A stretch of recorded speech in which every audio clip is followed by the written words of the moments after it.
안녕하십니까 성도 여러분. 오늘은 에스겔서 8장 18절의 말씀인 그러므로 나도 분노로 갚아 아껴보지 아니하고 긍휼을 베풀지도 아니하리니 그들이 큰 소리로 내 귀에 부르짖을지라도 내가 듣지 아니하리라 라는 그런 그 다니엘 에스겔에게 그 말씀하신 그 말씀을 가지고 말씀을 좀 나눠보도록 하겠습니다. 바벨론 포수 기간에 이제 새로운 세대들이 태어나게 됩니다. 그래서 그들에게는 그 민족적 긍지라든지 또는 그 새로운 지역에서 맡게 되는 새로운 시대가 열렸던 것이죠. 상당히 문화적으로 또 신앙적으로 여러 가지 개방된 그 사회 속에서 그 유대인이라는 그 자신들만의 하나님을 모시는 집단성을 가지고 있기는 하지만 어찌되었든 간에 그들에게는 그 하나님이라는 유대인이라는 것이 절대적인 것만은 아니었을 거라는 것이에요. 물론 그들의 태생을 부정하거나 그런 문화나 규약을 그들 역시도 지키지 않았다라고는 할 수 없지만 그래도 그 전에 유대 땅에 있던 그들의 조상처럼 그 전통과 규례를 완벽하게 지키지는 않고 있을 것이고 또 자신들의 부모들이 그렇게 섬겼던 그 하나님이 왜 현재 우리에게는 나타나지 않으시느냐, 이 고난의 형국에서 질곡에서 꺼내주시지 않느냐에 대한 그런 이제 이야기들, 그런 그 말들을 하고 있을 때입니다. 그런데 이 에스겔을 하나님께서 부르셔서 그에게 이제 환상을 보여주시는 겁니다. 예언자로서의 활동을 하기 시작하게 되는 그런 계기를 만드시죠. 그걸 이제 드발강가에서 부르셔가지고 그에게 환상을 다 보여주시는 거예요.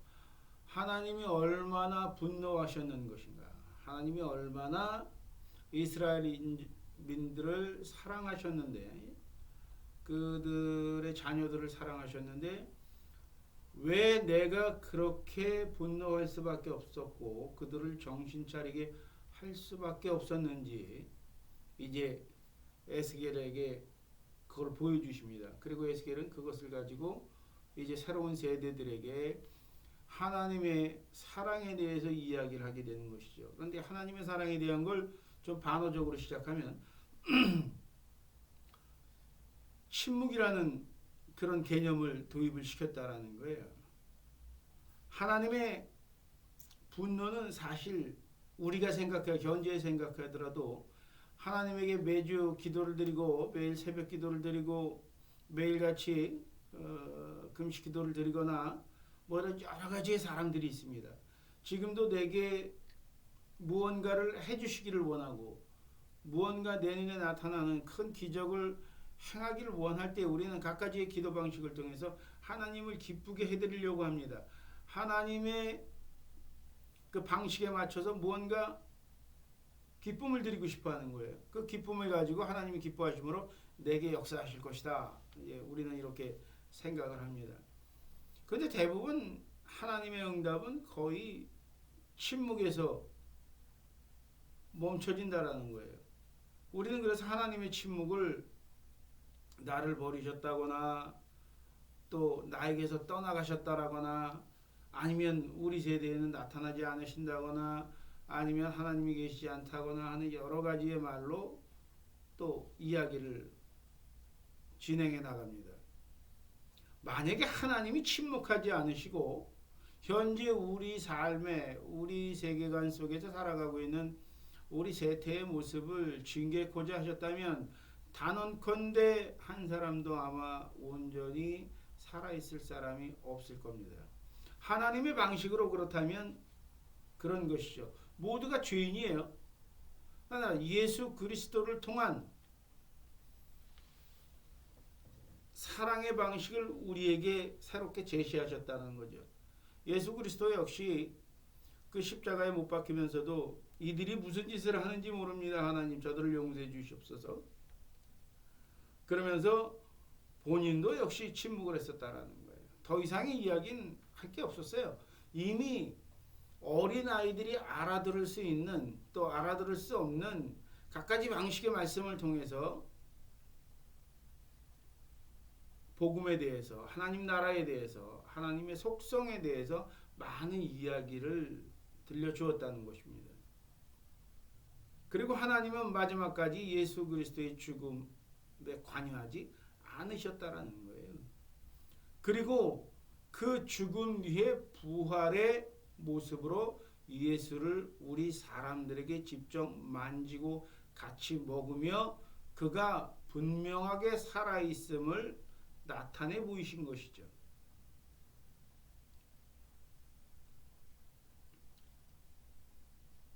누군가는 하나님의 침묵이 우리에게 하나님의 분노와 저주다라고도 말하기도 합니다. 그러나 저는 하나님의 침묵은 곧 자비와 사랑이라고 말할 수도 있다고 생각합니다. 많은 사람들은 교회에서 신앙을 갖게 되면서 또 복음을 듣고 신앙을 갖게 되면서 기적이라든지 행복이라든지 성경에서 이야기하는 평안이라든지 갖가지 것을 찾기를 원합니다.